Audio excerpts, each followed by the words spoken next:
Ekikulu kituuma ekikulu kikola ki ati mwamuzize engulu era agambye ajja kubaawo 18 mwamuzize engulu emmotoka eri ku loodi naki kulunedi omaginaata muyapotebera mbayana tuli bagezi nasiwasirusiru oyagala kundina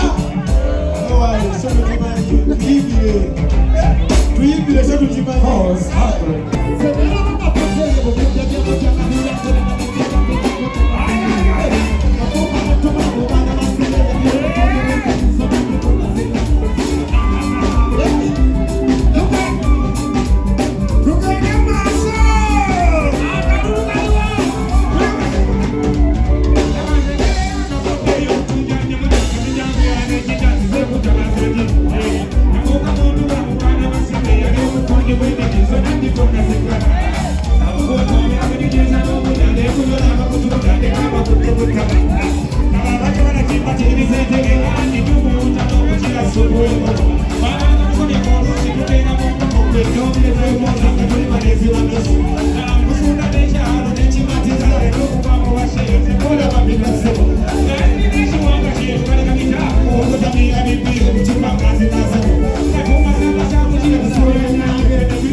Siroganga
shoyo.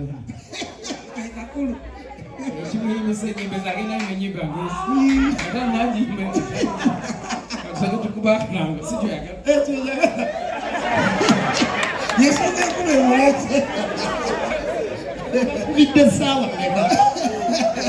Awanze somera nye bwana tasalwa mu. Mubasa tu. Okuto message yanabiranga no yiba. It's straight to ankuba kalango ada kana ibandi. Abakamera muri. Tugenda kola show. Tugenda masaka. Sio nasika tuchimao nebizimu na yasikia. Nyumba. Hawe ni sasa wako na ina gano na hawe ni sasa kaza waita mtu utabala si kutaba. Yo yedu ni walimu. Kale tugenda bemalani kalingenda kuwa mbizi. Tekibana show engena kwenda nakusomeza 18. Nakusomeza 18 ogomnana Entebbe beach chi Ero beach. Tugenda kuwerayo. Show chi enkudi. Iyo.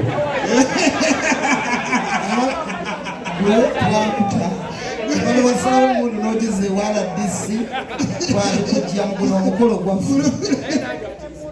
ona zina enkudi muwema kutegekera ya mwenyo bali amwema obe enkudi muwema obe enkudi musema zina flavors zenjawulo chocolate strawberry coconut ne akala nyoka coconut smell for best.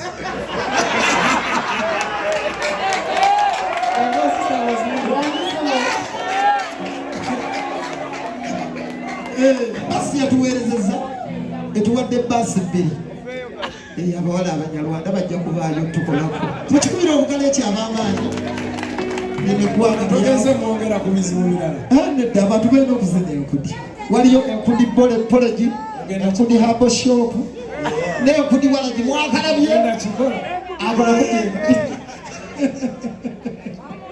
bakama bange mbasaba ng'ennaku z'omwezi 18 ogw'omunaana mujje mumbeerere mu bakama bange njakusanyuka nnyo nja kusanyukira ddala nkakasa sitambudde bubi sitambudde buki mubiwulidde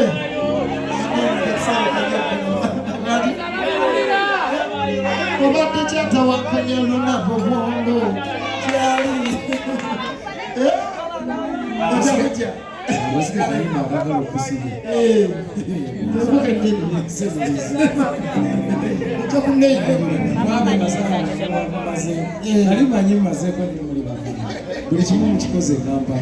tetunnaba kituufu naye kyetakoze nsuula alina olubuto lw'abakazi abasatu Bimanyiiko. walutegedde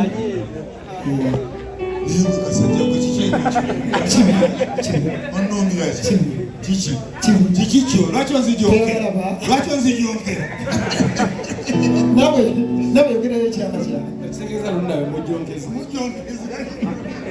obadde kyatawankanya lunaba obwongo ekiro nesula mu bwalo nga